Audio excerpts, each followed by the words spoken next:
Makasangkay today sa sunny day, and we are going to mix one kini.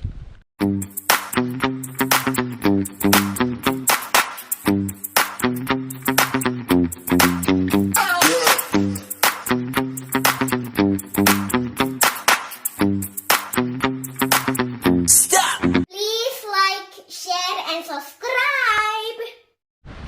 Ayan mga kasangkay. Pabago-bago yung weather dito sa Finland. Kaninang umaga ay maulan at biglang umaraw. Tas ngayon na naman makulimlim. So for today's video mga kasangkay ay samahan nyo muna kami magnanay. Maglalakwat siya kami dito sa kanyang BFF na si Mikso. So ayun, dito na kami. Ito yung building na tinitirhan nila Maring Queenie. Lagi nyo naman na ito nakikita sa vlog ni Maring Queenie. So ito makikikain muna kami. Moy. Of course, kasama ko din yung aking anakis na si Luca. Mita? Ama meneron ako sa kamutan han will escape in the door. Yes, okay. Go now. Come here. Luca. Go to the dogs. Aba, ang bahay ni Maring Queenie. Gumanda Yayamanin na si Queenie Oh, yan bongga. Magbagong buhay na si Queenie. Umaasenso na siya. Baka sunod nito, bagong bahay na. Malayo pa sa katotohanan. Malapit na yan. Tawag nito. Manifest. I-manifest natin yan. Manifest. One day, pag ibigay ni Lord. Oo. Wala talaga. Umayos talaga yung bahay nyo. As in. Iba na. Iba yung aura. Iba yung aura. Ikaw ba naman? May naglinis silang magjowa. Hay nako, yung dalawa kong yung magjowa. Walang tigil. Other daw niya. Oh, they miss each other. Ayun si Ellen, nung lumaya sila Queen ay papuntang Banta, sabi ni Ellen I miss Mikso. Hello? Oo, tapos nung kahapon din, I miss Mikso. Talagang day? As in? Wala na kamutin, hindi na masyadong Ayan masyado. matula. Yun, Parang may day. nagpakaldereta kasi si Maring Queenie, kaya nagpunta kami dahil doon sa bagong renovation. Hoy, hindi! Hindi naman ganon. Kada renovation, pag nirenovate daw yung CR, papakain din siya. Ganon yung ganon si Rona. Si Rona. Ala, Rona, sinichismis ka. Rona, Hindi, lang. Kuan lang. Jet anniversary ng tatay ko. Nagpakaldereta si Maring Queenie.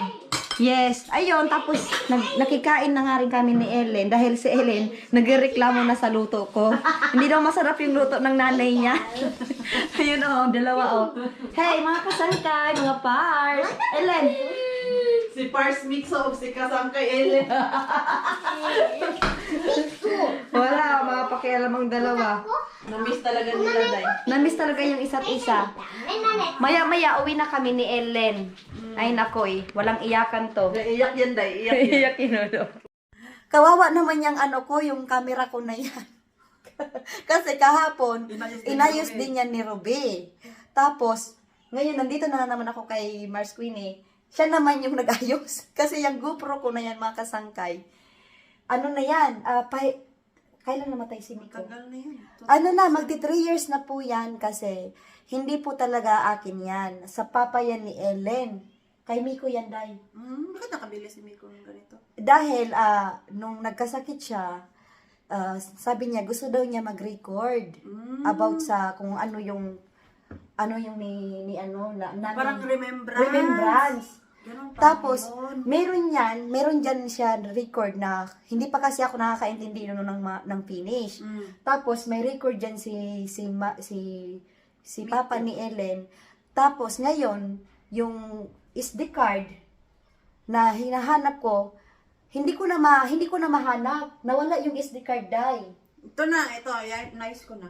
Yan, kaya bakit meron akong GoPro? Ganyan, kaya tapos ngayon, nainggit ako sa GoPro ni nila. Bigat niyan? Kasi ano, ang ganda ng camera yung akin. Ito, okay na to. Di nga. Ay. Inayos siya kahapon ni ano. Okay na to. Ay, okay na? Ayan. Ayan natin, itry mo. Ito. Hindi. Iba na nga, itry mo, i-video mo. Ay, oo nga. Okay na siya. Okay na nga siya. Nasa settings lang yan. Paano mo? Ang puti ko dyan. Ay, oo nga. Oh, okay na. Ayun o. Ano mo? Hindi ko nilagay sa super wide kasi hindi ko masyadong type yung super Super wide. wide. Huwag na yung super Gusto mo wide. yung super wide? Hindi. Well, okay na to. Ang sexy mo ba dito eh. Tignan mo yung sexy mo. Ayan. Okay na yan, no? Diyan siya nag-vlog sa ano niya. O, sa Ayun, mga kasangkay. Iniwan ko muna si Ellen doon sa kanyang Tati Queenie. Kasi kailangan kong ilakad si Luca para makataay and makaihi din. So, first time ko ito maglakad dito sa ano nila, sa place ng Carhola. Titingnan ko din dito kung anong klaseng mga bahay yung meron dito sa kanila party. Kasi di ba sa Hamina, saan ako nakatira, medyo parang old style na yung mga bahay doon. Dito sa kanila, ito mga kasangkay. Yan. Ganyan yung view ng mga bahay dito. More own house. Compare doon sa amin na puro dikit-dikit.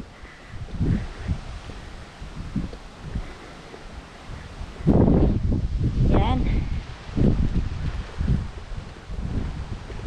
Ang lalaki ng bahay pala dito.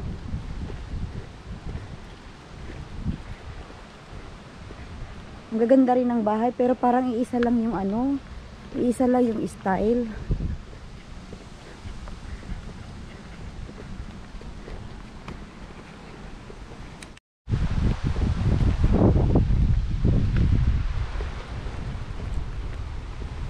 Diyan tayo, Luca.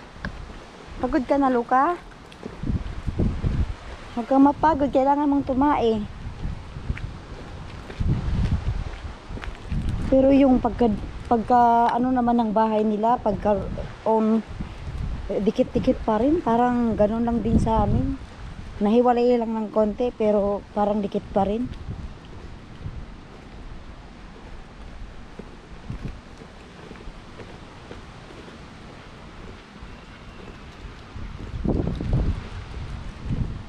Pero maganda rin dito banda kila Queenie.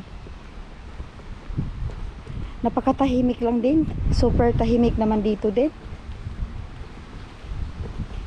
I think dito sa Finland mga kasangkay, lahat na lang ng dito, lahat ng parang nasa countryside talaga.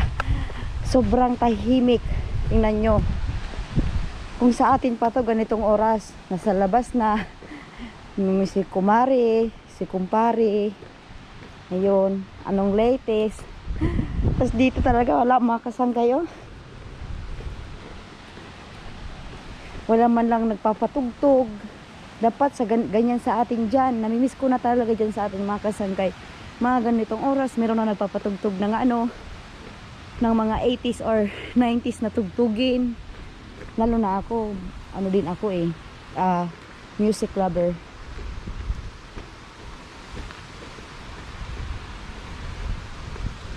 Lukatan Pangipay.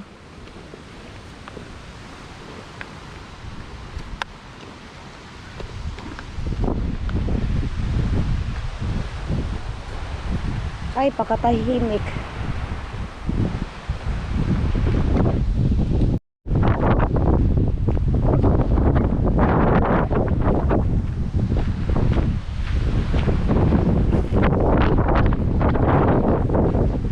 Nakakatuwa naman itong nag-iisang puno dito. Puno ito ng apple mga kasangkay. Bago papasok sa bahay nila Queenie, yun makikita mo itong puno dito. Akala ko nung una mga kasangkay yung puno ng prutas ng pagkain ng ibon, pero nilapitan ko, talagang puno siya ng ng apple. Nakakatuwa, ang daming bunga. Hala, pwede ba itong mamitas dito kahit sino kasi nasa labas lang talaga siya, nasa lang siya ng road dito. Tikman nga natin, talagang apple to mga kasangkay. Wala naman siguro sisita dito. Tanungin ko ka mamaya si Queenie kung... Apple nga. Hala, ang cute. Kasi tingnan nyo, daanan ng sasakyan. Tapos walang nagmamay-ari. I don't know kung may nagmamay-ari niyang. Ang daming bunga. Hala. Ay, ang tamis. Tapos napakatamis pa.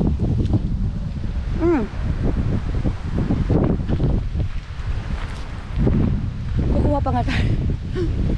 Wala na naman nagsisita o ngayon. Wala namang sisita dito siguro. Tapos pa tayo makakasangkay. Pitasan ko si Queenie. Tsaka si ano. Ala, ang dami. Thank you sa apple, naka-free. Ayan, ang daming bunga.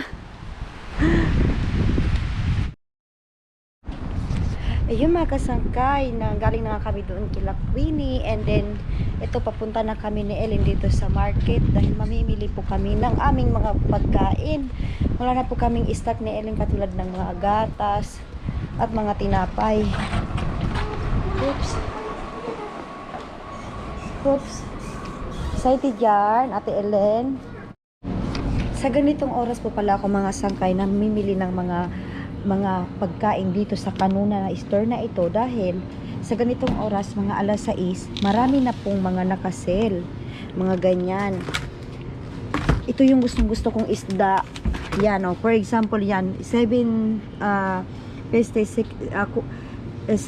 and 67 euro, magiging 4 and 60 cents na lang siya makasangkay. Kaya yan yung mga time kung bakit ako napunta dito, para nakakapag-save talaga kami.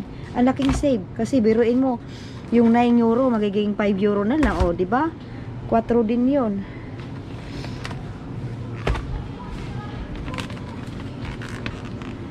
Yan. Mga ganyan mga kasangkay.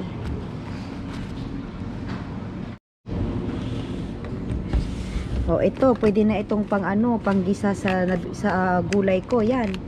Oh, 2 na lang. 4 siya. Tapos magiging 2 and 39 cents na lang.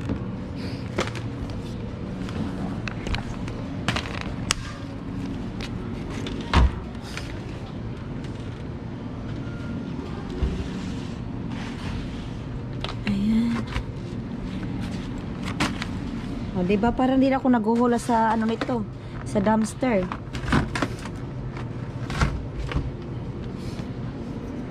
The next day.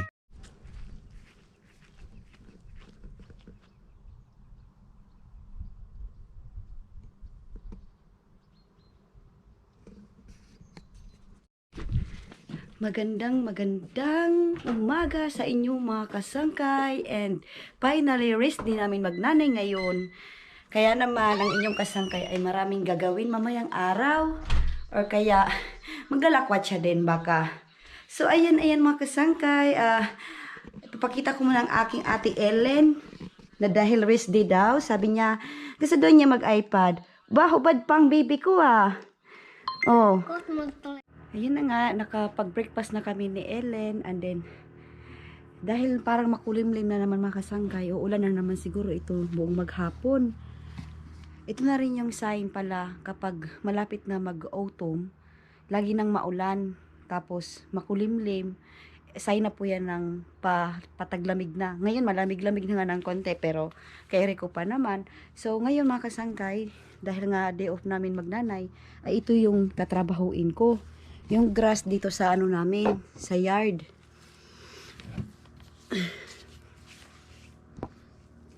Itong tremery na to ay sakop ito sa namin dito sa place sa lugar na pinag-istihan namin dito sa lugar namin. Kaya pwede kami gumamit sa lahat ng nakatira dito. Pwede gumamit nito.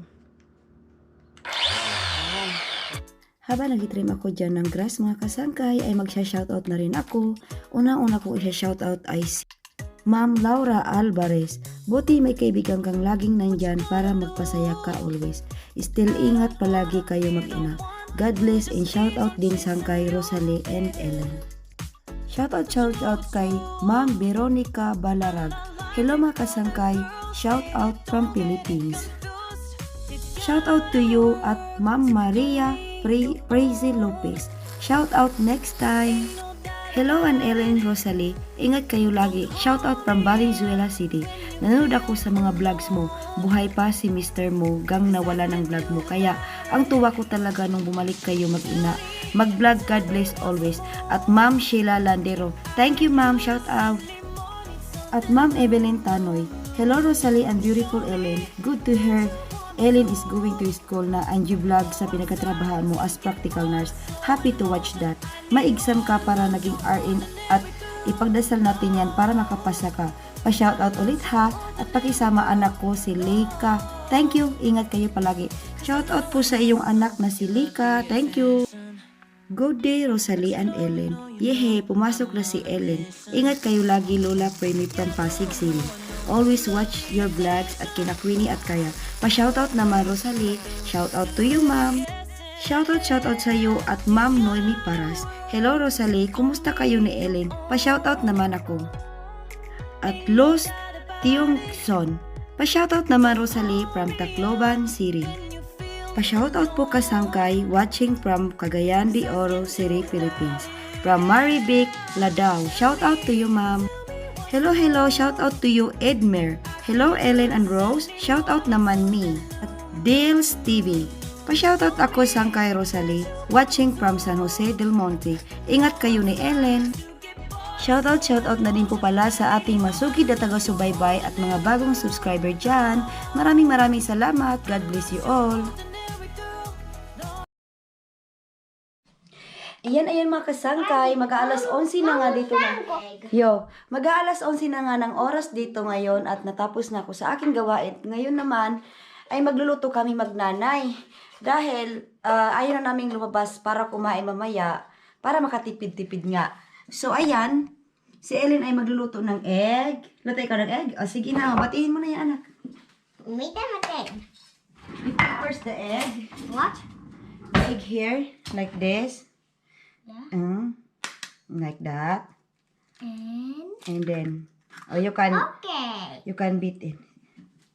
One more. Diba?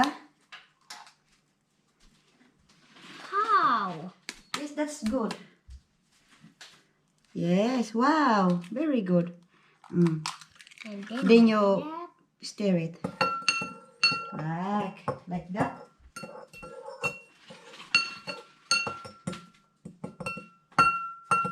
Put the oil in the pan. I like it. Not kay. Bahan. Nani? Rita? You can Okay. a little bit more. Okay. Wait. Let's wait until the oil it will be heat. Behave? Like a rawhat to. Okay. Nani, you can put the egg now. Egg? What egg? This, you can pour it there. Yes. Be careful. Okay. All? Oh. Oy. Ayan, ang big No, it's gonna be na. Ayan mga kasangkay, yung na-harvest ko doon, di ba, sa summer house, yung zucchini. Lulutuin ko na din po ito. Napakalaki nito. Siguro kakalahatiin ko lang ito dahil napakalaki. Tapos, isusuti ko lang din ito sa may garlic. Tapos meron ngang niluluto si Ellen na egg. So yan na po yung ulam namin. Di ba anak? Oh. Antayin mo anak. Because you put kaksing. That's why it's pilo. Pitik mo nga takolo, me.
Ayan mga kasangkay, natapos na rin ako makapagluto and then ngayong araw mga kasangkay ay timbahay lang kami magnanay dahil kanina pabago-bago talaga yung weather dito, minsan makulimlim tapos papatak yung ulang konti tapos aaraw. Kaya dito na muna kami ni Ellen nag-date sa bahay. Ito na po mga kasangkay yung niluto ko kanina na yung zucchini, nilagyan ko lang ng shrimp. Tapos I like shrimp, yung isda na nabili ko kahapon doon na Give me. 50%. Tapos Give me shrimp. yes, of course. You can have shrimp. Tapos yung What up? cucumber na bigay ni Binan bago siya umalis. Nandun kasi ngayon si I Binan. like this all the shrimps. All the shrimp. Not all. This Just get a little. Then You can maista. Then, Ellen, I like shrimp. of course you can eat that shrimp. Oh. I want this and then this. Okay, give Mama also at least 4 for you. Mama will that taxi, okay? And also eat this gulay. The shrimp is good. Pampahaba ng buhay. Isto na testikol ta.